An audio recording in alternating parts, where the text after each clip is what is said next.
everyone's favorite segment of the week. It is time. Yes. It's time for a good old-fashioned Q&A, MMA fans. Yes. Ladies and gentlemen, the moment has arrived to hear from the man himself, Ariel Helwani. Live from the Vox Studios in beautiful New York City, it's On the Nose. And now, yes. to answer your questions, got my questions. Get out of your seats and on your feet. On my feet. Here he is, Ariel Helwani. Yes. Thank you very much, Mike Heck. Moderator Lewis working so hard as always. Appreciate him doing the intro for all of us. Love it. And love this segment. Everyone's favorite segment of the week. Everyone tunes in to hear us shoot on the world of mixed martial arts. As always. Oh, this is good. Okay, first time this year. Question 1 is question 1. How about that? Moderator Lewis going old school on us. All right, let's get into it. Cheeto pancakes. Up first. Has anyone tried Cheeto pancakes? Any chance? Could you imagine if they actually did Cheeto pancakes? That would be amazing. Frank's a big F It Friday guy, right? No. You excited for Slap tonight, Frank? Not at all. What is up, Ariel? So with Jamahal Hill winning this Saturday, it has lots of us questioning who gets the next crack at the title at 205. Here's how I would match up the division. It's a little bit of a curveball, but just stay with me. Starting off by booking Alex Pereira versus Robert Whittaker for the middleweight belt. Then how about we do Jamahal Hill versus Israel Adesanya? It's the perfect style matchup for Izzy. And with a win, it gives him the option for a champ-champ fight with either Rob or Alex or another 205 fireworks matchup with Yuri. You also do Jan versus Smith, Magomed versus Rakic to determine the next title contender after that fight. Is this too much for me to wish for? Also, really want to try some of Mysterious Frank's balls. That's verbatim. In fact, how about this? We have it right here. Whoa. This is not an ad. You went out to the bodega. By the way, it's really cold. Yeah. You went out to the bodega and you got some balls for us. I did, and man, did I get some looks from the guys at the bodega. I thought they love you. They said they. Oh, they do. They think I have a problem because There was a lot. I loaded up 6 of them. Wow. And they just kind of looked at me, and I was like, "Oh, I have some coworkers. They want to try that," and they were like, "Oh, okay." They want. Like they didn't believe me. Yeah, they want your balls. I mean, the bottle is absolutely beautiful. I'm looking at one here as well. And it is Guarana soda. Such a deep blue. Or Guarana, as I would call it. It's Guarana. 100% it's Guarana. That I am confident in. I'm not saying you're wrong. I'm not going to stop calling it Guarana. Can I try it? I want you to try it. There's a problem. It's a twist off, so what's the problem? Is it a twist off? Oh, no, of course it's a twist off. Okay, all right. It looked like a flipper. Are we all doing this together? I'm so excited for this. I can't lie. Oh, Corporate Alex jumped the gun. He already tried his. Typical. All right, here we go. Oh, ready. That sounds great. Who else is having some back there? We're all having Frank's balls right now. Drank his. Yeah, so me, you, Corporate You drank Alex. your balls. Oh, yeah. Frank? Cheers up. Why didn't you wait for us? Oh, I can't wait. Oh, look at that. Crypto Joe? There it is. I got a Frank? Cheers. Joe and I have already had ours. Yeah, Joe already had his. Andy can't be bothered. Can't be bothered. I don't blame her. I can't wait. They were describing it earlier, and it was a lot of flavors that really sound enticing. Does smell You should like put Brazil. the logo out. Why? They didn't pay us for this. It's just, I did reach out courtesy. to them. If anybody from Balls is watching, I hit you guys up on Twitter. Maybe we can get something going here. Yeah, we'd love to get some more balls here. All right, It does here we smell go. a little bit like cream soda. Yeah, all right. You ready? Let's do it. Breaking news. First time drinking Frank's balls. Oh, wow. I love it. Very good. Very easy to hold, by the way. Easy to just cup it in your hand. The ribbed bottle. Yeah. The ribbed bottle is quite interesting. I mean, it really does. Frank said it tastes like lemon lime combined with cream soda. It does taste like cream soda. Ariel, are you going to finish that? Or You want some? This man Frank is like, I need another. I have a big problem with it, though. It's carbonated. Frank, no. Your balls here have high fructose corn syrup. HFC, I don't like that. I don't like that. If you don't want to drink I'm it, it's a big fine. corn syrup I'll hater. I mean, I thought your balls were fantastic. healthier. And this is great. All right. Well, enjoy back there. Try not to burp too much. Yeah. Back to the actual question. I love you, Cheeto. I hate your idea. I'm just going to be honest. Hate your idea. First of all, Pereira versus Whittaker. Pereira versus Izzy is the fight to make. That's the biggest fight of all these options. You got to make Pereira versus Izzy. Off the bat, it's the rematch. It's the quadrilogy, right? This is a quadrilogy. It's another quadrilogy. By the way, someone on the show on Monday said quadrilogy in passing. Was it Saif Saud? I thought Brandon called it that. I Brandon did was also on the show on Monday. I watched UFC Countdown, and every single time they referred to it, they said quadrilogy. So yeah, looks like we were on the right side of the history. Hate to say we told you so. So you got to do Alex versus Izzy. You do Alex versus Whitaker. Now all of a sudden you're potentially ruining the Pereira versus Izzy fight. Izzy going up to 205? Why would he do that? He needs to get his belt back. First time up at 205 wasn't great. I know it's a different style matchup. Don't love that. The fights to make it's very easy. Alex versus Izzy, Jamahal versus Yuri. Now, here's the big question. If Yuri isn't ready, now you have a question. Either Jamahal waits, which, he just fought. It's not like he has to fight in March or April. He could, if it's truly July, August, if that's truly the comeback, here comes the burping, Frank. It's a problem. Oh, man. It's either Anthony Smith, Magomed, or Rakic, right? And we debated this on Monday. I'm down with Anthony Smith. I'm down. I guess you'd have to rank him Smith, Magomed, Jan, or Magomed, Smith, Jan.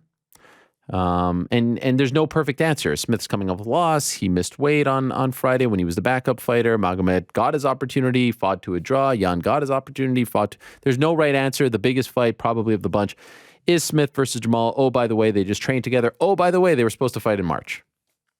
So, love you, Cheeto, but don't love the idea. Big money. Hi, Ariel. Still processing the Bills' loss and coming to the realization that our season is over. I'll never get used to the painful feeling of defeat, especially when it seemed so promising that we'd get a fairy tale ending to the chaos/drama of this past year. That being said, I hope we can all look forward to better times and Frank jumping through a table one day. I agree. Amen, big money. I'm still very sad. I was talking to my members of my family, my brothers, cousins yesterday. They're all big Cowboys fans, and they were also upset about the Cowboys and to their season. And I told them, like, you guys were playing with house money. Like, no one thought you were winning. Sure, maybe you had a chance to make it to the conference championship. You were not real contenders. I'm sorry. You were never contenders. We were the Super Bowl favorites from the preseason up until now. We're at home. We're in the snow. Mahomes is injured. Everything is working in our favor. They're banged up. Their O-line is depleted, and they didn't show up. It was probably the worst game that I've seen them play in 2 years. All three of their losses in the regular season were all very close. I mean, within a point or two, right? The Jets game, the Dolphins game in September, and then the Vikings one was just the craziest one in overtime. They did not show up. To not even show up and get punched in the mouth off the bat is inexcusable. And that's why I feel like something has to happen. I know everyone loves Leslie Frazier, but I mean, this is 2 years in a row now where the defense crumbles. That's an issue. What happens to Ken Dorsey? He probably gets another shot. I mean, I could talk about this for 3 hours. I'm not going to bore you, but to go back to your point, yeah, it sucks. I just want to see one. We all just want to see one. We all just want to know what it feels like to see one, and I believe that fan base really deserves it. Can I just say one more thing? I don't know. Like I've told you guys, I could tell you about the Bills roster all day long. I don't really, I know the big dogs. I know the big names. Who is this jabron, Eli Apple? I mean, who is this guy with his tweets? If you're a Bengals fan and you like this guy, I question you. You can't seriously like this guy. Like, I know you're supposed to like your guys. I know you're supposed to support your team. This guy is a clown. What an absolute clown on Twitter. He's not even that good. Didn't he get cooked in the Super Bowl last year after talking all this shit and making fun of DeMar Hamlin and the Diggs? I mean, Stephon Diggs is 1,000 times better at his position than Eli Apple will ever be. Like, what did he do? What a clown, this guy. I mean, you can't truly like him. Are you a fan of his, GC? You like Eli Apple? I mean, I'm not going to list him in my top 50 favorite players. No, he's a loser. I mean, what is this guy? Kind of nothing to me. Are you just now learning about Eli Apple? Do you not remember him on the Giants? The whole, deal there. Like, this is what he's always been like. Oh, no. I guess Eli the Apple. Who the fuck is Eli Apple? And I can't believe you're just now hearing about him. I mean, he's talking all this shit on Twitter, retweeting all this shit. Yes, this is Eli Apple. What a loser. Is he even a Pro Bowler? Like, is he even good? Who is this guy? I mean, he's all right. Was he on the boat? All right. He got cut. I don't know if he was on the boat. Yeah. Anyway, let me just say this, and I'm not that type. Bengals better pray that they win this Super Bowl. All that shit talking, all that whining. Oh, they booked it in Atlanta. Oh, we'll see you in Atlanta. Blah, blah. Y'all better fucking hope that you win this Super Bowl because it's been a lot of shit talking. I mean, I never thought I would root for the Chiefs, but here I am rooting for the Chiefs. By the way, did you know, GC, that they like to chant "Who Dey" because they win so much and so they can't find someone who actually beats them? So they're asking everyone, "Who Dey, who Dey, who's going to beat us?" Meanwhile, they've never won any big games. Did you know that? It's a weird thing. Anyway. All I do have to say about that is the Bills have never won a Super Bowl either. Of course, but we don't go around chanting "Who Dey." Yeah. We're fucking humble and hungry. I mean, we're as humble as it gets. We go and donate to your charity when we feel bad. Like, oh, Tua, you get hurt, let's go donate to your charity. You're not seriously comparing the two, right? I'm not saying that we're better because we've never won and they've never won, but we don't have our identity isn't based off of no one can beat us. You know what I'm saying? Yeah. Like the Chiefs can I don't say think that the Bengals' whole identity is based off. Their whole identity is "Who Dey." That is their whole identity. Like, it's just like something they say, "Who Dey Nation." You sitting back there with your fucking "Who Dey Nation." Oh, "Who Dey Nation." What does that even mean? I mean, no one circles the wagons like the Buffalo Bills. Yeah, we fight, we come back, we get punched, and we come back. And guess what? We'll be back next year. Mark my words. I feel like some people circle the wagons better. Like who? I mean, who? Chiefs. What is it? The Bengals too. Do they? How many Super Bowls have they been to? Yeah. You know what I mean? 1, 2. Yeah. How many have we been to? 4 straight, baby. We're not counting how many Super Bowls we've been to. It's how many we've won. Nah, I mean, if we're gonna do a battle I've of the loser, 0, you've got 0. Bengals got 0. I'm not gonna be like other people in this company laughing at you for being a Falcons fan. But if you're coming at, 28-3, let's. Which is worse? 28-3 or 4 straight Super Bowl losses? 4 straight Super Bowl losses is an incredible feat. Like, anyone mocking the Bills for losing 4 straight, like, yes, there is something to that. You also have to make it to 4 straight. Like, you don't just get a free pass to the Super Bowl. I'm talking about heartbreaking ranking in terms of heartbreak.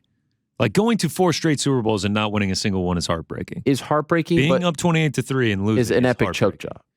Yeah, it was heartbreaking.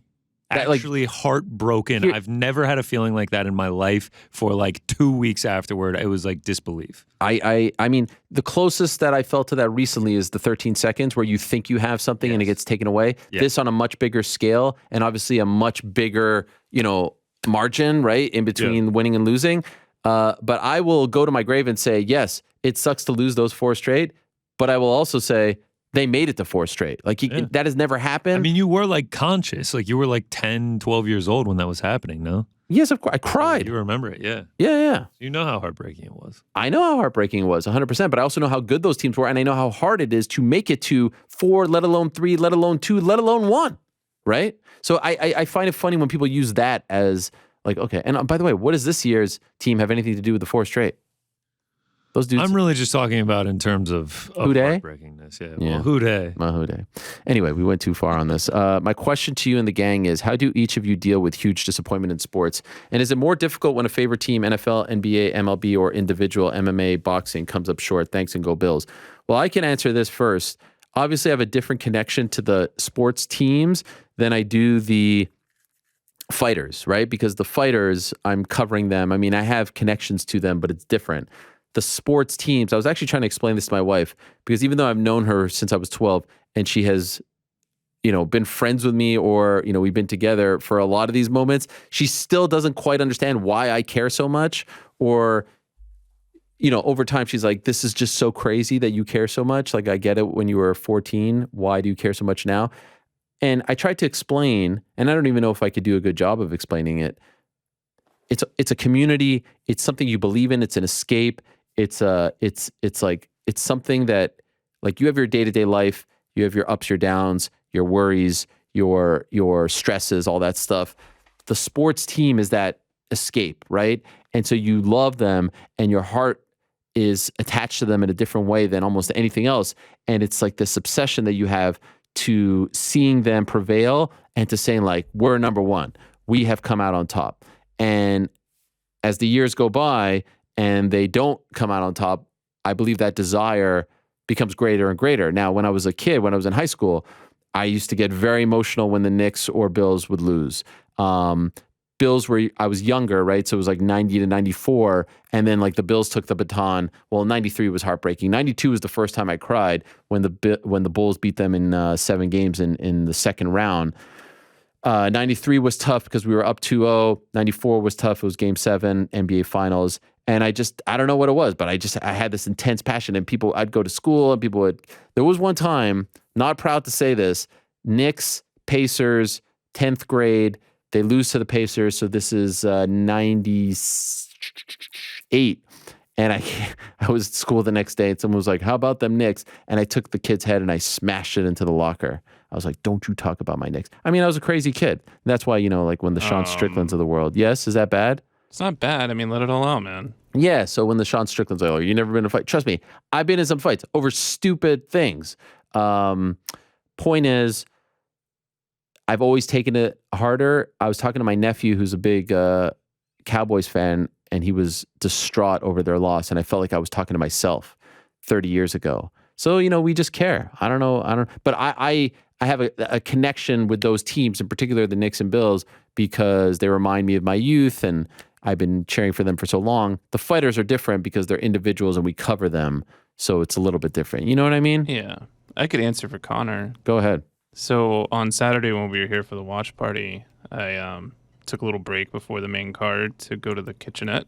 Yes. And I'm reflecting because Vox had just made some tough decisions the day before, and I'm like, man, this place is kind of empty. And then all of a sudden I hear some slamming and some yelling from a part of the office that I never ventured to. And I literally was like, what's going on here? And I wanted to say like, hello, I'm worried that there's an employee. I don't know. I go, and it's Connor. Very upset that the Parlay Pals just lost, but didn't know anyone was around, so he just kind of let it all out. And what was he saying? It wasn't what he was saying. What was I saying? Fuck. Probably over and over again. Shit. The abruptness. I will also say this isn't about a fighter losing. It's about me losing. Yeah, it's different. 4 bets at one time.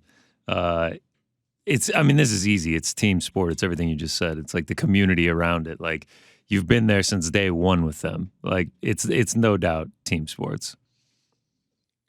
100%. It's a different connection, right? Yeah, 1,000%. I will.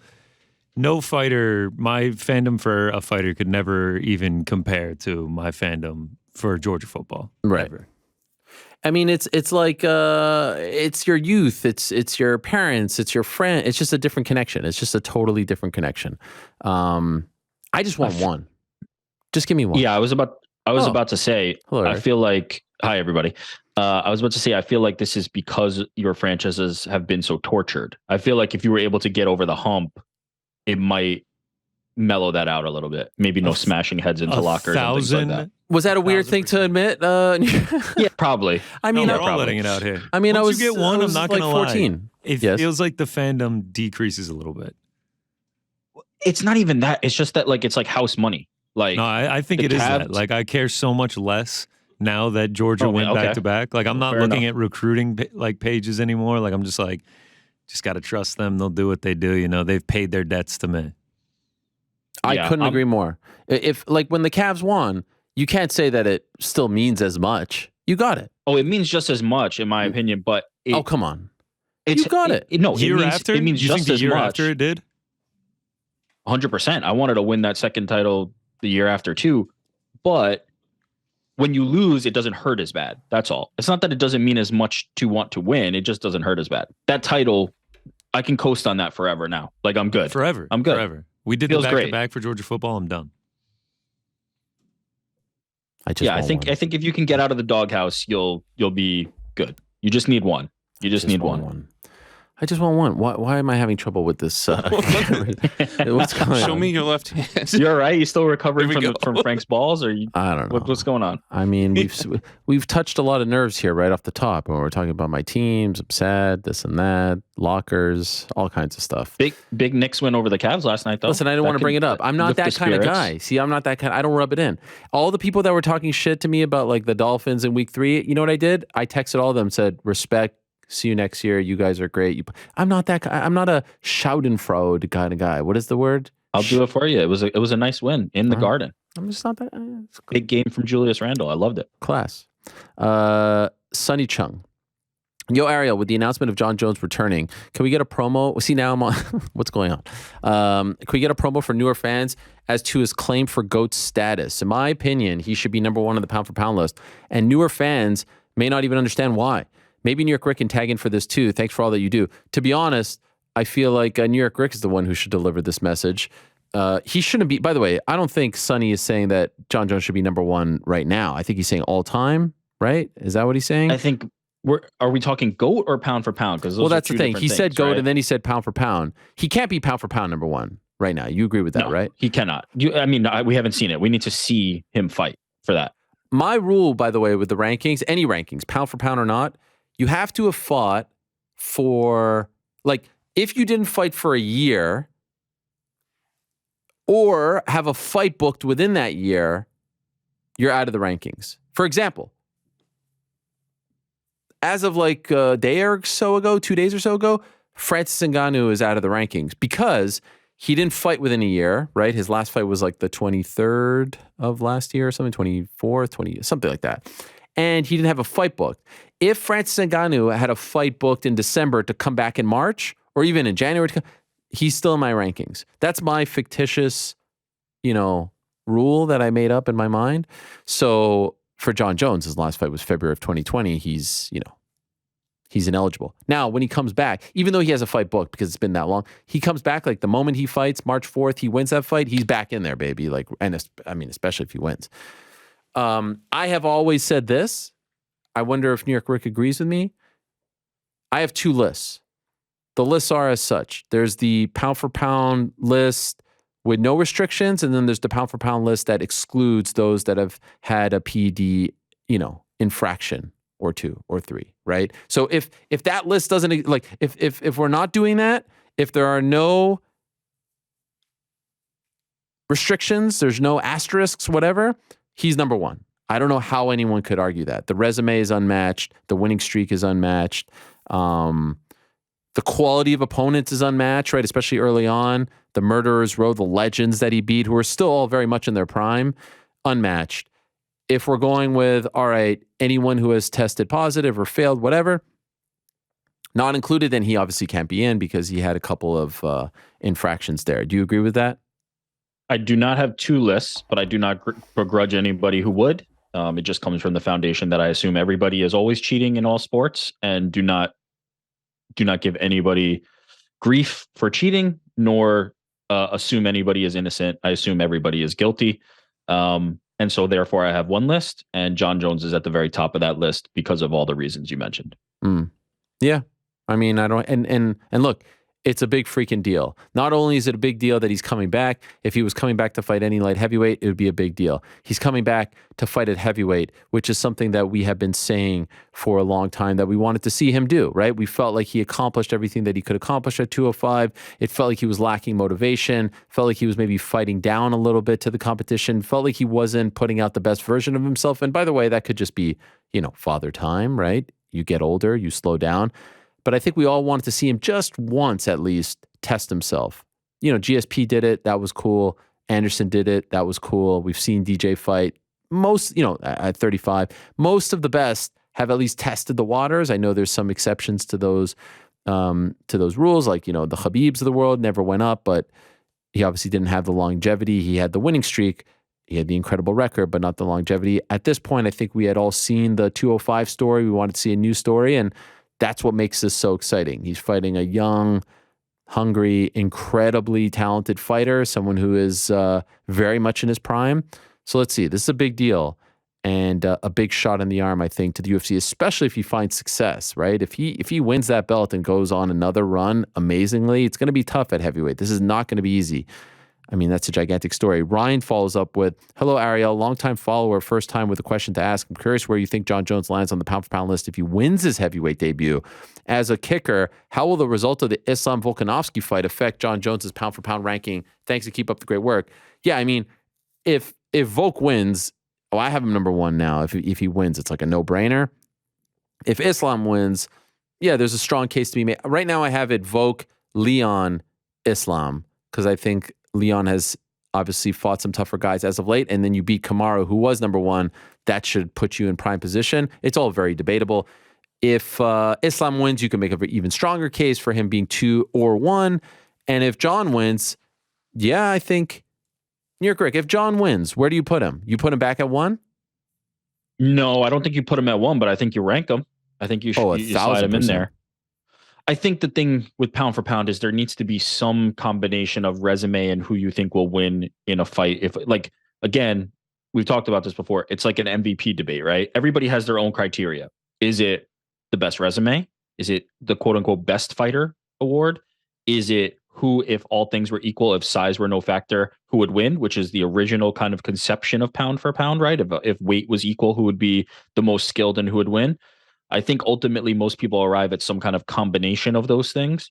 But yes, I think you'd have to have him in there. Would he jump to number 1? I think it'd be hard. I think because of the lack of activity.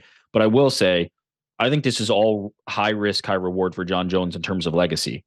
If he loses, he's only damaging his legacy as somebody who was on this streak. I think this streak means a lot to his legacy. I think there are a lot of holes you can kind of poke in his resume based on recent fights and positive tests, as you pointed to, where the upside here, though, is if he wins, if he all of a sudden becomes a legitimate top-ranked heavyweight, maybe even the champion, it's going to be, he's just distancing himself from everybody even further. In my opinion, he's already the GOAT, but he's distancing himself even further. So the legacy conversation, I think, is the one that has more effect.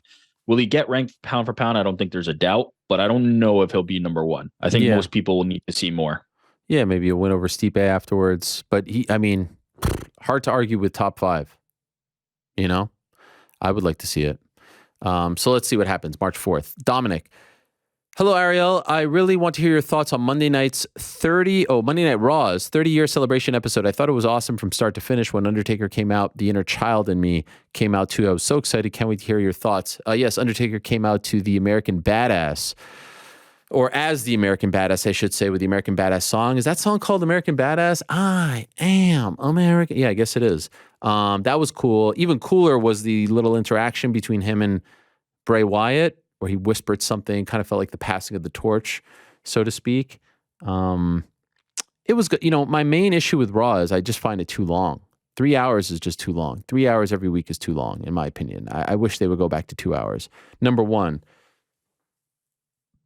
Number 2, Sami Zayn is the best thing in pro wrestling right now, and it's not even close. He is number 1, pound for pound. Sami Zayn, MJF is up there as 1B or 2.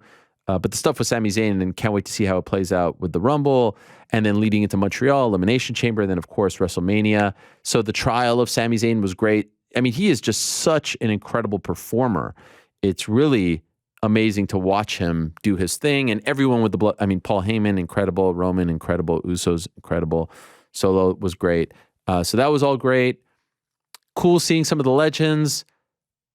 I wish that, I was listening to Cheap Heat podcast that I enjoy very much, the Ringers wrestling show, one of their wrestling shows. And they were talking about how, like, having a Hulk Hogan there is great, but wouldn't it have been better if he could rub elbows with a Roman, something backstage, something. And I agree with that. Maybe using those guys in a bit of a better way. But, they did that with DX and Imperium. I thought it was fine. It was fun. It was fun. It was different. It felt big. It felt special. 3 hours every week, 52 weeks. Hard to feel special all the time. And I thought it felt big and special. So, yeah, I was down, and Rumble's my favorite pay-per-view of the year by far. So, no real complaints. I know everyone loves to bellyache all the time. Do I think the product is as hot as I thought back when I did that promo of, like, you're kidding yourself, blah, blah, blah? No, I don't think so. I think it's cooled off a little bit. The Bray Wyatt thing, I want to see how it plays out. I'm very curious to see what they do with Mania, because I think it's very much up in the air. There's no real clear path. The Brock... how many times are we going to see Brock show up and mess with Bobby Lashley? I feel like I've seen this now 1,000 times. So... solid. Am I going nuts? No. Is it in a good spot for Rumble? Yeah. Hopefully we'll get to some prizes. Cody comes back. Good stuff. Good stuff. Yaron. Ariel, hi. Watching you 10-7 Sean Strickland last week regarding your MMA credentials straight off the cuff and in real time was, as usual, just fantastic content. And absolutely bloody chef's kiss perfect. But one thing old skid mark Sean, his words, not mine, got me thinking. He alludes to the boys at the bar watching people get knocked out, like they are the only people watching MMA, or who can be the only true MMA fans. Obviously not true. And I'm wondering how close he actually is or isn't to the mark in terms of his assessment of MMA fans as a homogeneous group. So my question is this. How much do we need to reassess our ideas of who the typical MMA fan is? I'm sure the overall fan base is more diverse, mainly as a function of MMA being such a global sport. But how much more so do you think? Are there any reported figures or studies of MMA fandom that may confirm or deny that theory? For the most part, that we are just a bunch of skid mark Shants. Really hope we aren't. All the best to you and yours, Yaron. I mean, look, you go online, it's a vocal minority. I have met all kinds of people from all walks of life who are MMA fans. I'm not even a sports bar sports watcher. Like if the Knicks or Bills are in a big game, I'm not going to a sports bar to watch that. I've just never been that guy. So yeah, he's right to a degree. I'm not sitting at the bar with the boys watching people get knocked out, but I am watching MMA a lot, and I have been watching it since he was in his father's nutsack. All right, I'm sorry for the visual, but it's just the truth. And so like this idea that just because I don't, sit around, playing with guns and calling people's names and calling them betas and this and that and waxing poetic. Here's the thing about the Sean Strickland interview. I just want to say I was approached to have Sean Strickland on. Last time he was on, I thought it was a interesting conversation, but let's be honest, bit of a wild card and likes to go off on these tangents that it's like, yo, man, we're not asking for your take on life. We're not asking for your take on society. Great fighter, but I don't need your take on everything going on. They approached me. I said yes, but I explicitly said I'm not interested in his take on politics, life, this, that. Like, let's keep it to, I'm always happy to go off, off script and whatnot to a degree, but let's, keep it somewhere close to the fairway, right? Isn't that the term? So obviously that didn't happen off the bat. My theory on that is I think he actually gets uncomfortable in interviews and in media settings. And so he tries to hit you with the jab first before you can hit him with the jab, which is just a question. So he tries to quickly start talking about you or ask you questions to avoid having to answer questions. I think that's a classic move. And I think that is what he's doing. And he tries to be outlandish so that we focus on the outlandish comments and not ask him. In reality, I wasn't on to, I didn't have him on to ask him anything controversial or outlandish. He just came off a win, which was impressive, short notice against a really good fighter. But, some people might say, like, how can you let him talk about this or that? I mean, it's just gross and unnecessary. It would affect me more if I respected the source. I don't really care what Sean Strickland thinks about me or my life or my choice or anything like that. So it's like I laugh it off like it's nothing, like it's a fart in the wind. But, he was going on and on and on. And then you're here on my show after we just did 3 straight days and like 12 hours or so of content. You're going to say that I don't like MMA or that I'm a fake. Like, get the fuck out of here. Get out of here, man. I mean, really? Get out of here. So that was that. But it is important to note, especially in like Dylan 1-2, like I'm not reaching out to these guys. Like, I think some of you think that I'm there on my knees begging these guys to come on. Like, people are asking us, and I'm down for a fun time. Like, you want to get weird, kooky, crazy, cool, but there has to be some sort of line. And I think he crossed it big time. Not that I cared, but it was a nice little 10-7 on the way out, and God bless and good luck. Cooper, hey, Ariel, has there ever been an update on Khamzat Chimaev? A few months ago, it seemed that the Colby Covington fight was trending towards happening, and it feels like all of that has died down. Seems to be bulking up. Is he trending towards 85? It's been a while since he fought, and I'm sure both him and the UFC would like to have a fight scheduled. So what's the holdup? I don't know, to be honest. I'd personally like to see him give 70 one more crack. One more crack. He missed weight big time, but, one more crack. Let's see what happens. Have him get that one fight and have him fight the winner of Usman Edwards. So my perfect world, he fights either Bilal or Colby one more time. And if he has trouble with 70 going into that fight, okay, then we have to reassess. But I would like to see him one more crack. Right now, one more crack. right now, no real update on what he's doing or when he might be booked. There was some talk of London, not hearing that anymore. So let's see. Excuse me. Thomas. Hello, Ariel. Quick football comment and then an MMA question. As someone who goes to school only an hour from Cincinnati and is a Colts fan, I couldn't agree more. Wow, Thomas, with your take on the Bengals to open up the show on Monday. Wow, how about this timing, guys? I have noticed many so-called Bengals fans pop up in the last 2 years. Oh, yeah. I mean, let's not get started on the 1-15 Marvin Lewis era. I don't understand the Who Dey chant when before last year they hadn't won a playoff game since 1990. Could you imagine? I can't even believe you push back on this, GC. They hadn't won a playoff game since 1990 and they're walking around saying Who Dey. I mean, you'd think that they are undefeated, undisputed. I also don't understand the narrative that they are being discounted. I mean, it's fake and they're trying to create a chip on their shoulder. Listen, whatever works. And by the way, I love Joe Burrow. He's great. I mean, how do you hate that guy? That one clip of him throwing the ball and twirling, but he's not doing this nonsense. It's all the other guys. On to my MMA question. I do think he started the refund thing. No, he didn't start it. He said it in the walk-off interview. Yeah. After weeks of them crying about this. I mean, come on. But it was like I was watching that interview with those refunds, baby. Okay, yeah. After weeks of them being like, oh, they booked it, neutral site, blah, blah, blah, blah, blah. Ridiculous. Ignoring the fact that we lost out on a chance to be the number 1 seed. We could have been playing the Sad Sack Jaguars at home. You don't think we win that game? Come on. On to my MMA question with Khabib announcing he won't be in Islam's corner in Perth. By the way, big announcement, right? And Islam confirmed it. That's a pretty big deal. Didn't we debate this, whether or not he would be in his corner? Yeah, I was laughed at and mocked and called a crazy person for even suggesting that. Wait, by who? Not by us. Yeah. Yeah, right. Get out of here. Didn't mock you. We weren't mocking you. What are you talking about? I suggested this and it was. This is crazy. I suggested this and it was like, what? How? No. Dude, the question was literally posed. Will he even be in the arena? I'm the only one that said he'd be in the arena, and I was wrong. Y'all both said no. Yeah, so aren't I right? I didn't think he was coming.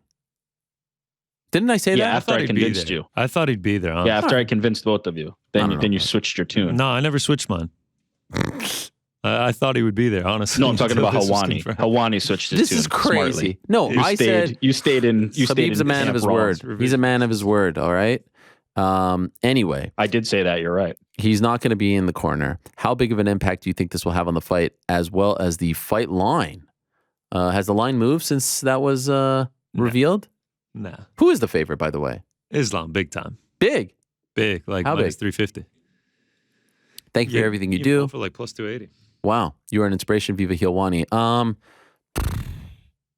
don't think it'll be that big of an impact, right? By the way, he's on his corner. I'm sure he's still coaching him to some degree. And by the way, like Islam, I'm not saying Islam is a finished product, but he's damn near close to a finished product. Like he is who he is. And he's pretty damn amazing and pretty damn dominant. At this point, the ones who are suffering more are the younger guys, right? Like an Usman Nurmagomedov will suffer more, if suffer is even the word. Will miss out on him being there. An Umar or some guy that we don't even know, right? So that's my. You guys agree with that? Like a guy like Islam is already at the top of the mountain. It's not great, but it's not as bad. Completely agree. I think also just Abdulmanap, Khabib, they've created a culture that they just continue to pass down. So I don't think it's necessarily a thing where like all of a sudden we're going to be looking at a different Islam because of this. I just think, yeah, to your point, it's gonna affect the ones who are less finished, more raw products than Islam. I wouldn't expect it to affect them much, to be honest. Yeah, I agree. But it's an interesting story. He's still got Javier there and the rest of the crew, so it's an interesting story and a nice little wrinkle. But I don't think it hurts him tremendously, and I don't think it affects the line or anything like that. Colton, hey, Ariel, do you think the winner of Volk-Islam determines who's the number 1 contender? Volk-Poirier, wait, what do you mean number 1 contender? Volk-Poirier might be too good to pass up, and Islam Dariush would be incredible too. I think, like many, that Dariush should be the guy no matter what, but we know that's not how it always works out. What are your thoughts? I mean, there's just so much. that needs to happen, right? If Volk wins, does he go back to 45? Does he relinquish that belt? You know, if he does go back to 45, that's going to be more time for the weight class to sort itself out. Dariush is obviously in the mix. Poirier is obviously back in the mix. Gaethje, Fiziev in the mix. So there's a lot of questions. If Islam wins, again, Dariush might even get the shot at this point. The fight's in like 3 weeks. Might as well wait, right? So I think there's a lot that needs to be figured out. And if one, by the way, if Volk wins, maybe they do a rematch. If it's a great, who knows? But if Volk wins, I think we go in a different direction. Like there's a bunch of different permutations. And then if Islam wins, it's also in a bit of a different direction. Can't wait for it though. King Tyler. Hello, REL and crew. He spelled it R, letter E, letter L. Pretty cool. I feel the push for double champs, Poatan at light heavyweight, Volk at lightweight, Valentina at bantamweight, Zhang at flyweight may indirectly create more title vacancies. By the way, very strong chance that, except for Volk, obviously, none of those happen. So let's not get too crazy. I digress. Simultaneous double champs have all unceremoniously vacated, forfeited, or lost their lower weight belts. Historically, by the way, I've never really been in favor of it because I like dominant champs and I like to see divisions moving and evolving as opposed to being held up. DC vacated light heavy to focus on heavy. Conor was stripped. Cejudo vacated. On and on it goes. Nunes is the only one to have fought in the lower weight class after winning the second concurrent belt, but she also lost it after gassing out in the first round after fighting up for the previous 2 years. Props to her for definitively earning it back. Do you and the crew think it is just too difficult to manage two weights and compete actively at a world championship level? P.S. I can't believe how much we felt Dana's absence from 283, but it really hurt the fighters and the company more than him. It really feels like the show can't go on without him. I'm not sure, but I feel like our old friend King Tyler is being sarcastic here. Thank you for standing up for what's right. You notice that they have someone else now being trotted out to talk about the slap stuff? That's pretty interesting. Do you guys remember that picture of Dana holding up the tombstone with all the promotions that, you know, they beat? I think it was Affliction, Elite XC, was Strikeforce there, IFL? Yeah, I seem to recall. I wonder, do you think he'll hold it up like with like Slap, Ultimate Surfer, the Fighters, Zuffa Boxing, perhaps? I don't know. Do you think? I don't know. I wonder. It is tough to go up and down. It is. Not only in MMA, but in boxing too. It is tough. So that's one of the many reasons why. But also, they need title fights, and they need to keep the train rolling along. And so I think that's why they try to avoid it as much as possible. But yes, I do think it is tough, and that's probably one of the many reasons why they only do it when it really, really, really makes sense. At least these days, it feels like. And I wouldn't suggest Poatan go up yet. Obviously, I'd love to see Valentina. It helps when there's not a lot going on in the respective weight classes. Spencer. Not my good friend Spencer. This is Spencer Curtis Anami. Ariel, there's no doubt you're the GOAT of MMA journalism. Thanks. However, I think there is a title that should be yours, which may even be more prestigious. How about this, guys? Often when I watch you orate, I get dazzled by your hands and the enhancement they give to your words. What can the GOAT of hand gesturing share with us about this superior way of speaking? And when did you pick up this talent? How does it play out in your personal conversations? And how can one learn to use their hands as efficiently and effectively as you? Spencer from Japan. Hello, Spencer. So early on in my career, I was actually told to stop using my hands. I use it too much. I was actually told to put my hands in my pocket. Could you believe that? I was also told to change my last name, guys. They told me to go with a different last name. We brainstormed. For a cup of coffee, I was Ariel Jacobs. Shut up. You're serious. This is a real story. I never actually did it. We settled because my middle name is Jacob, and I was like, all right, what about Ariel Jacobs? We settled on it. It lasted 10 minutes, but how much consideration did you put into this to becoming Ariel? It was Jacobs? Like a lunch conversation. Oh my gosh. Yeah, I'm saying like in your brain where you like just didn't Ariel feel Jacobs, right. Not bad. Like I kind of hated it. Didn't feel okay. right. All right. I was But that's the name we settled on. One of the great what ifs.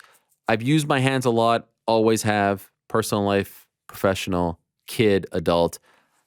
Some people say it's like an ethnic thing. I don't know. I'm very expressive. I feel like it helps. It helps comes across different as it helps, right? This feels big. It feels grandiose. You are connected to it. You are inspired by it. So I don't know. It's just one of those things. But yes, I have been told that I do it. And there was a period where I was told I would do it too much and I should stop doing it. Guess what? Not happening. Sam, hi Ariel. Last week you said you would want to see Sage Northcutt on the One Denver card, and a few days later it was announced. Coincidence? Let's test it out. Please say the following.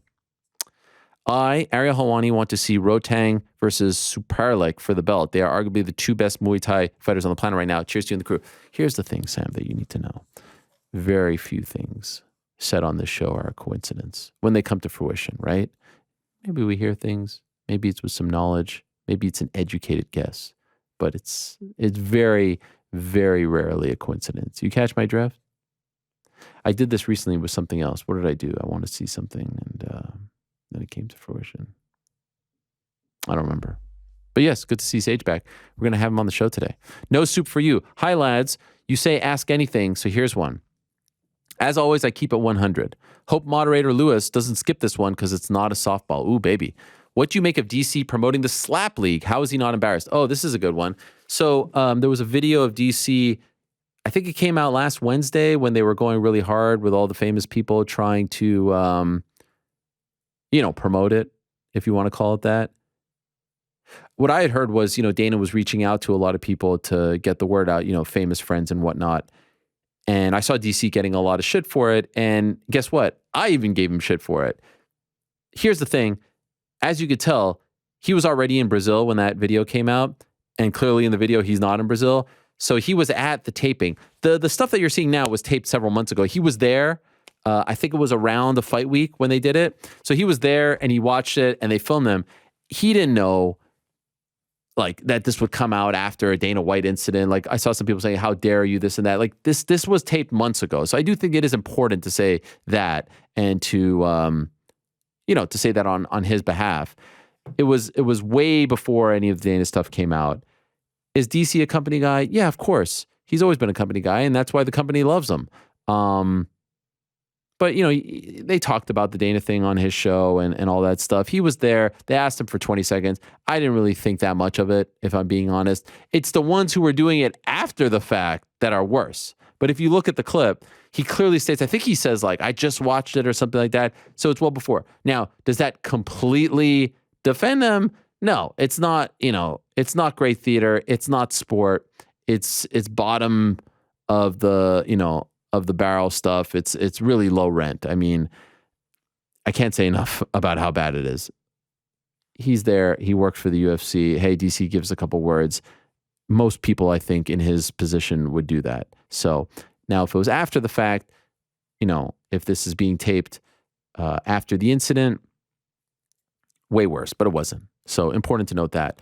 I still maintain, by the way, I don't think this is a poor reflection on Dana, the UFC, whatever. I still maintain the ones who look the worst in all of this are the commissions, and in particular in Nevada, the officials, both the ones working for Nevada and the UFC, who are attaching themselves to this. Because to me, you're losing a lot of credibility, if not all of it, if you are saying that this is something that is worthy of your time, that you want to be a part of, anything like that. Because again, if the UFC, if Zuffa wasn't involved, there's no chance Nevada is sanctioning it. And I don't care. You're going to sit here and tell me, oh, it's because they're involved. We feel better about it. It's safer. Hogwash. You don't sanction BKFC. You sanction this. Explain yourself. You can't. Using MMA referees and MMA officials, ridiculous. The whole thing is ridiculous. They don't look like athletes. They don't behave like athletes. They don't get paid like athletes. I mean, what are we talking about here? And the rating was abysmal. The rating will most likely go down. You see that it's not being promoted as much on AEW. You see Dana's name not being attached to it as much. I don't know who sits there. Here's the thing.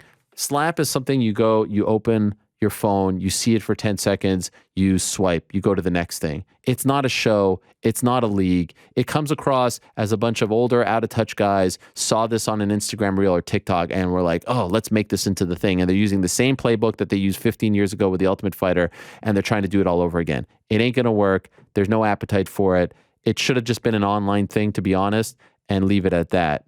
But hey, they've got resources and money, and it's worth taking a stab, I guess, to try to own another sport, but this will not last. Like, everyone could calm down. It's not going to last. Does it last a season? Great. Does it come back? I mean, maybe they'll convince someone to bring it back, but this is not a thing. So I don't think everyone has to be worried about it. What we should be worried about are the repercussions to these human beings that are being slapped with no defense involved. Like, explain that to me, Nevada. How could you be okay with this?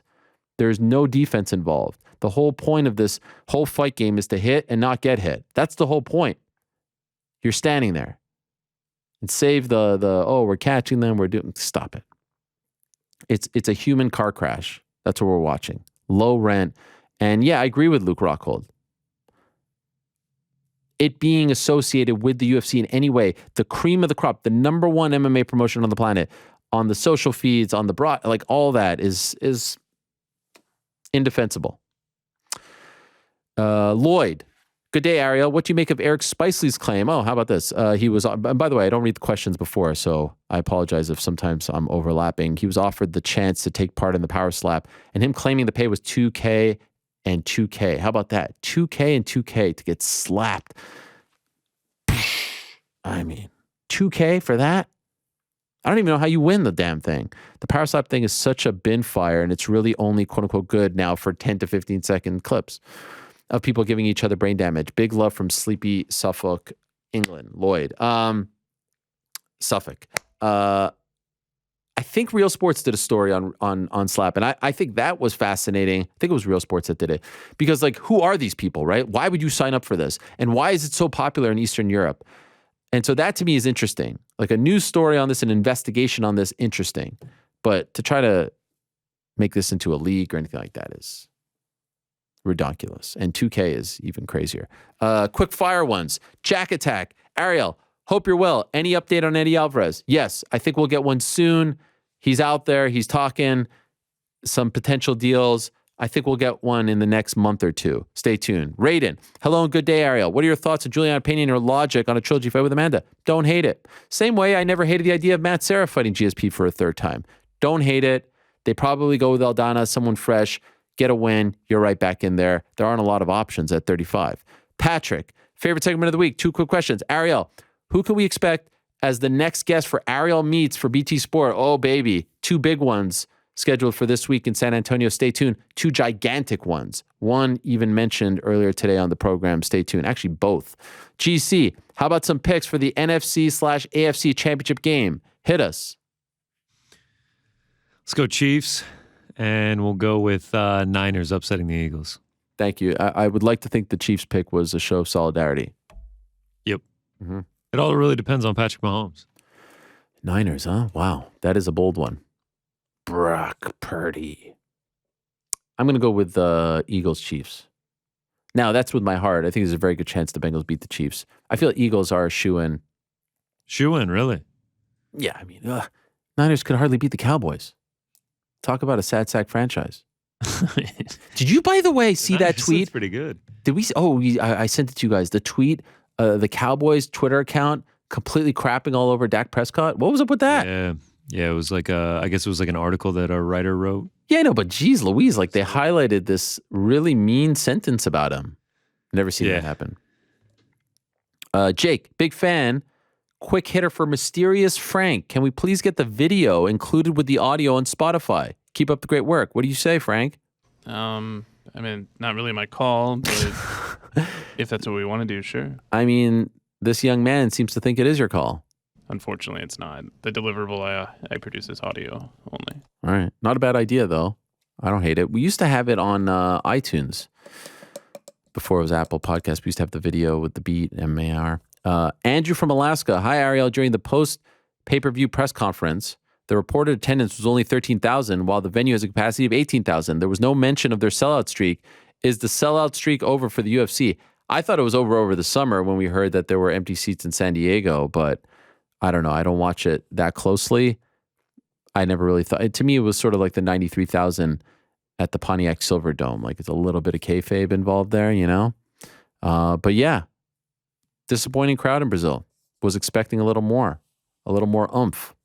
Manji, hi Ariel. Out of GC, Eric, and you, who do you think has the most down the middle view of the sport?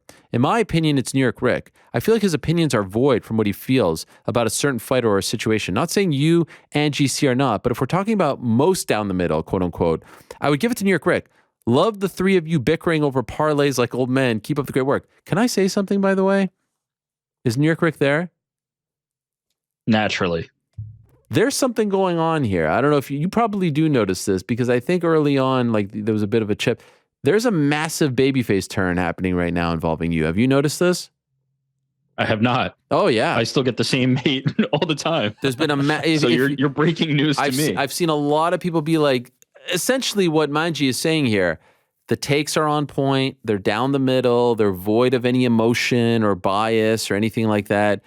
I feel and have seen a lot less criticism, hate, whatever you want to call it, of you. I feel like not to say like GC's still top baby face. People love him. I think Frank, people love to hate him. I mean, it's a perfect thing. People love to hate Frank? I'm kidding. Okay.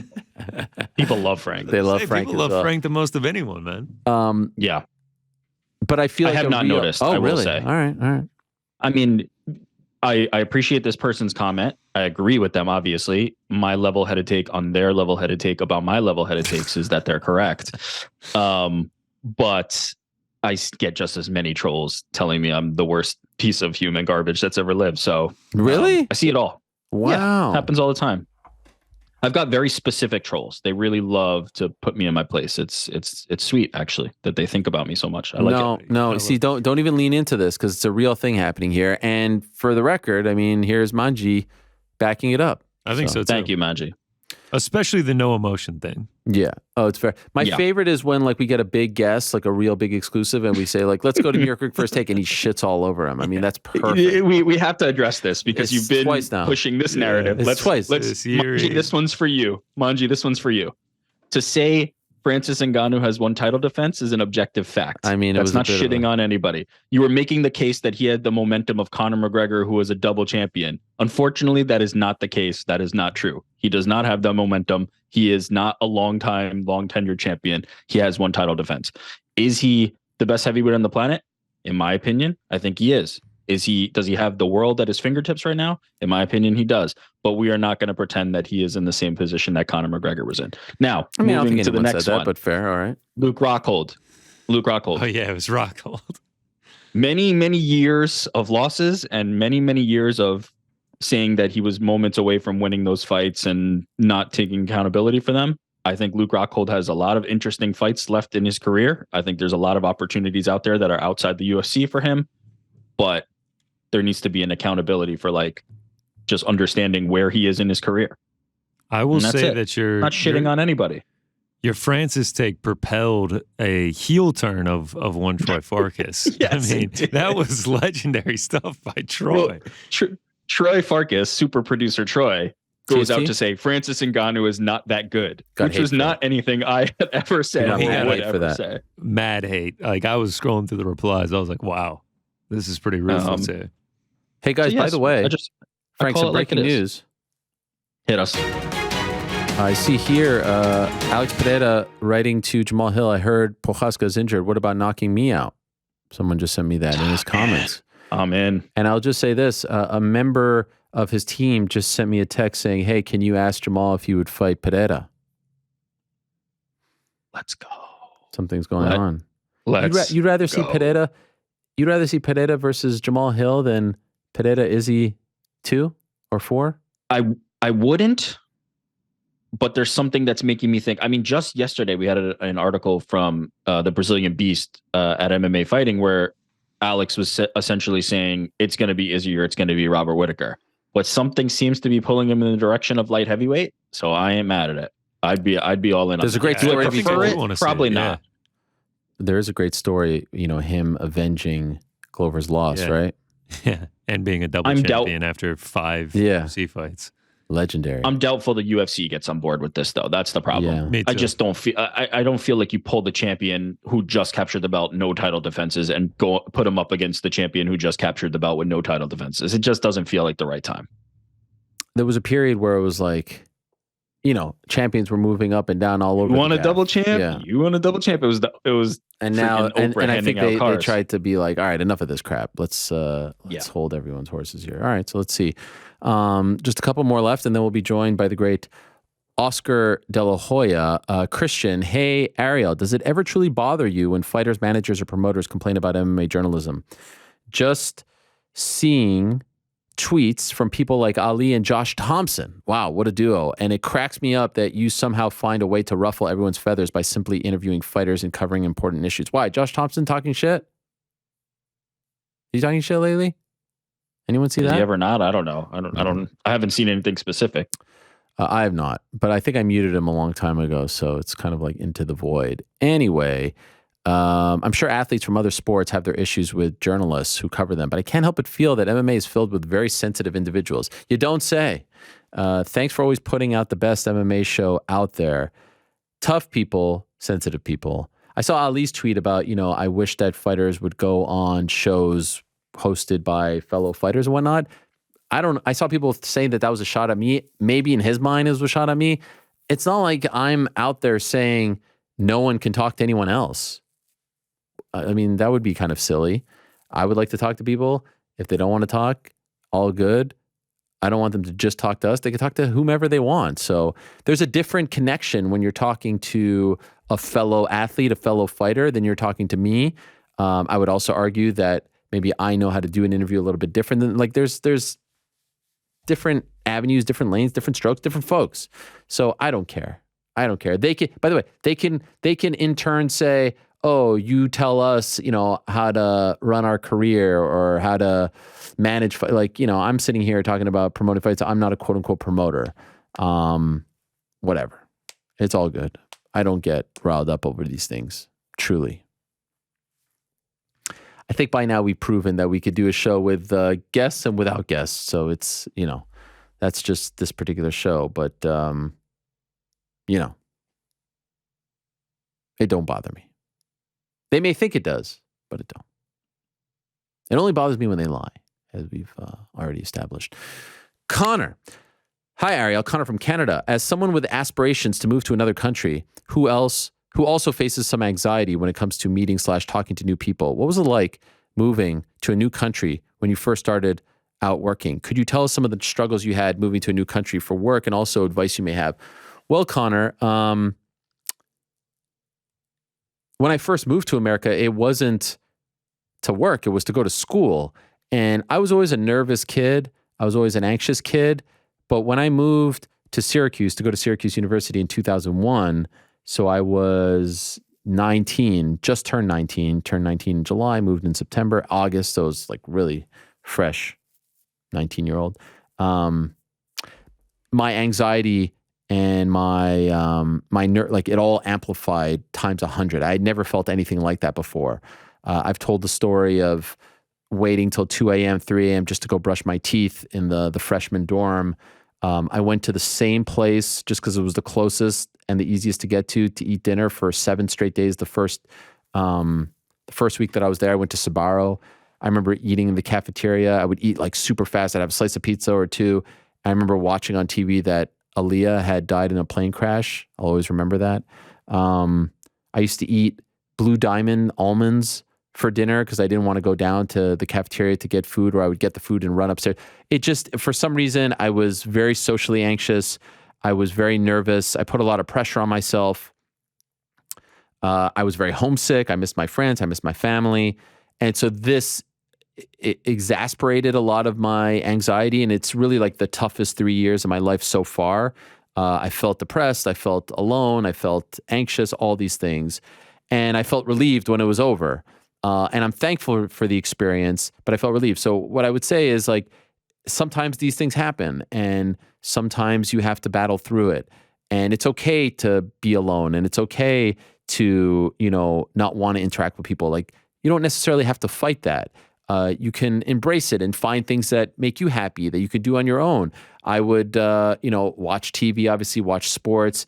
I would watch a lot of pro wrestling. I would watch a lot of UFC. I would order all the pay-per-views. Like that was my thing and that was my escape. And that's why I love sports so much, because it gave me that escape. Knicks, etc. So find your thing, find the thing that makes you happy, find the escape. And over time, you will find people who you have a connection with. And maybe you have to get over that hump, get over that chapter, and then you move on to the next. And once I moved to New York to start working, I was fine. And even in class, and I was in broadcasting, so I would have to speak in front of people and I would have to go out in the field. The anxiety never got to me there. It was only in social settings that it really, it really deterred me from going out there and talking and interacting to people. And I had situations, I had opportunities, and I just kind of effed them all up, to be honest, because of my nervousness, my anxiety, whatever you want to call it. But it's okay. Everything worked out. And so recognize that everything will work out. Recognize that there are moments and periods in your life where it might be tough, but then you'll get over it. And there'll always be better days ahead. The clouds will open up. Don't let it affect you too much. Don't feel sorry for yourself. Don't lick your wounds. Find the things that make you happy. Try your best to put yourself out there. Try your best to go to a group, like let's say you're into like some sort of club or something like that. Like try your best. And then in time, you'll meet people. But better days are ahead. Mama told me there'd be days like this. I always remind myself of that. So it's the storm will pass. The storm will pass. The clouds will pass. You just have to believe in that. And trust me, in the moment, it feels like they'll never pass, but they will. If you do your best, if you work out, if you go for a walk, if you go for a run, if you lift some weights, if you do some push-ups, if you do something to free your mind, it will work out. Worst thing to do is sit at home, scroll on your phone all day, feel bad for yourself. You can't do that. That will just make it all worse. Getting a lot of text activity here. Oh, yeah? Yeah, a lot going on.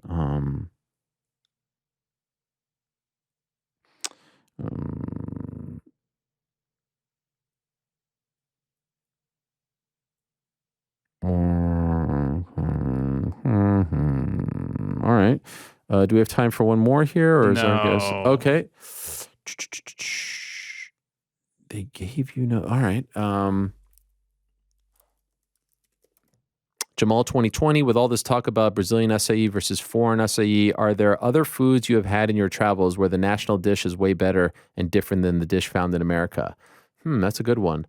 I would say sushi was tremendous in Japan, but I've had, I feel like, really good sushi here. Sasabuna, shout out. Pizza, Italy.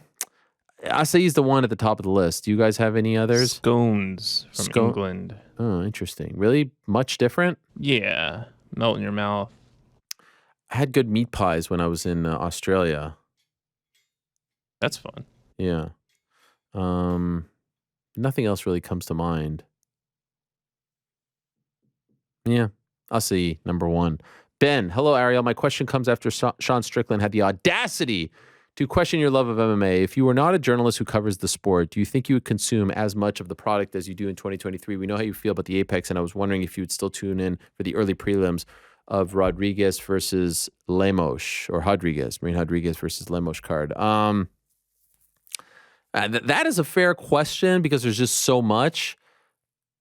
And I don't think anyone's showing up to the bar for the early prelims for those kinds of cards. But no, I think I would tune in. And honestly, I could see a scenario where I would tune in more if it wasn't my job. Like, let's say there's a scenario where I just cover basketball. I don't see that happening, but let's just say I think there would be a part of me that feels such a connection to the sport and wants to stay on top of it that I would tune in as much, if not maybe more, in a weird way. Because I'm also not talking about it all the time. You know, like last week, it was like every day there was something going on. But again, I'm not a bar goer.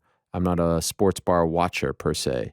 It is easier than ever. There was a period like when they were on FS1, it was very hard to watch everything because it was hardly on their app. Their app wasn't great. Now, like you could be out anywhere. Sometimes I'm listening to it. You know, if it's like an early card and I have to be with my kid somewhere, I'll just put in an AirPod and listen to it as though I'm listening on the radio. because it's hard to just sit in front of the computer or the TV for 7 straight hours. But you want to be, on top of things when, they happen. Last but not least, Milos. Shalom, Ariel. It was very sad to see Mauricio Shogun Rua finish his career the way in which he did. In your opinion, which fighters retired at the right moment and which fighters had the best ending to their career? P.S. Another game for Milos. A great one. Milos, the tennis character from Seinfeld. Thank you very much for that. I love that one. That's a great episode. Which fighters retired at the right moment? DC retired at the right moment. GSP retired at the right moment. Who else? I think there's some right moment, I guess, meaning they left when they were still good. You know what I mean? Because I would make an here's my argument, right? I would argue that Anderson Silva retired at the right moment because now he's going on to have this second life in boxing. But you would also look back at the end of his MMA run and be like, it wasn't great. He could have left earlier. So I think there's some trickiness to kind of determining that. Yeah. But going out on top or near the top, the two that you mentioned are no-brainers, DC and GSP. GSP winning a title, DC fighting for a title, that's as good as you get. I mean, Glover, right? Glover fought for a belt. Yeah, same thing as DC. It ended ugly, but I mean, he was still in the mix. There have been others. But yeah, the ones that are kind of low. Even Chris Lytle back in the day, remember that one? Remember that big to-do on Versus against, I believe it was Dan Hardy? Yep. Yeah, there have obviously been some depressing ones, but there have been some good ones. I think DC and GSP are at the top of the list. In my opinion, at least. One last quick thing before we go. Obviously, we're keeping an eye on the Conor McGregor situation. There was a disturbing report on Monday that came out on the Spanish news site Ultima Hora that reported, I'm reading this off the MMAfighting.com site, an article that was posted yesterday. The headline is, report Conor McGregor denies report of alleged attack on a woman in Ibiza. Ultima Hora reported that McGregor has been named in an incident in which he allegedly struck a woman multiple times and threatened to drown her during a party to celebrate his birthday, which took place the weekend of July 15th. The woman then jumped off the yacht to escape. Initially, McGregor's involvement was ruled out by Guardia Civil, which is Spain's national police force. According to the sources cited by Marca, which is another outlet, the alleged victim, a former neighbor of McGregor's, reportedly first told officers that McGregor attacked her, then said it was not him. She has since filed a report against McGregor in Ireland, resulting in the case being reopened. Details of the incident, which were first brought to light as far as English outlets are concerned by MMA Media, alleged that McGregor and the woman initially interacted amicably before the fighter became violent. He is accused of kicking her in the stomach, punching her in the chin, and then threatening to, quote, "I'm going to drown you. Who do you think you are?" Now, McGregor's spokesperson, Karen Kessler, has released the following statement to the media, vehemently denying any involvement on his part in the alleged incident. Mr. McGregor is steadfast in his denial of all the accusations made by a guest on his boat. And so we will see where this goes from here. Developing, I would say, a developing situation, not the type of report it had been quite a while. There was a period there with a string of bad news, quite a while since something like this had come out regarding Conor, who on Monday, John Kavanagh told us he would bet his house that he would return this year. This, obviously, if true, disturbing, disappointing. They deny it. So let's see where it goes from here. I wanted to bring that up.